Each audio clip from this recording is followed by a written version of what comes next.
The crack happened in a moment so small it almost felt unfair. 1 second, the phone was in Maya's hand. The next, it slipped, hit the sidewalk with a sharp sound, and landed face down. She already knew. Somehow, you always know. When she turned it over, a thin white line ran from one corner to the other, like a quiet lightning bolt frozen in glass. Maya's chest tightened. She hadn't even dropped it that hard. She thought about the money it would cost, the lecture she'd get, how careless she must look. The rest of her walk to school blurred into annoyance. At the phone, at the sidewalk, at herself. At lunch, she barely touched her food. She kept turning the phone over in her hands, tracing the crack with her thumb. Every time she saw it, irritation flared again. After school, she stopped by a repair shop.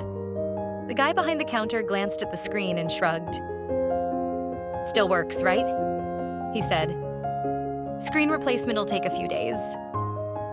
On her way out, she noticed a woman sitting on a bench outside, calmly sipping tea. Her phone lay beside her, old, scratched, and held together with tape. Maya stared before she could stop herself. "Doesn't that bother you?" she asked, nodding toward the phone. The woman smiled. "It did," she said, "until I noticed it still does what I need it to do." Maya frowned, not sure what to say. The woman continued. "Things break, that's normal. What hurts is when we argue with reality." That stuck with Maya longer than she expected. Over the next few days, she kept using her phone. The crack was always there, but something strange happened. It slowly stopped feeling so loud. Messages still came through. Music still played. Photos still showed up just fine.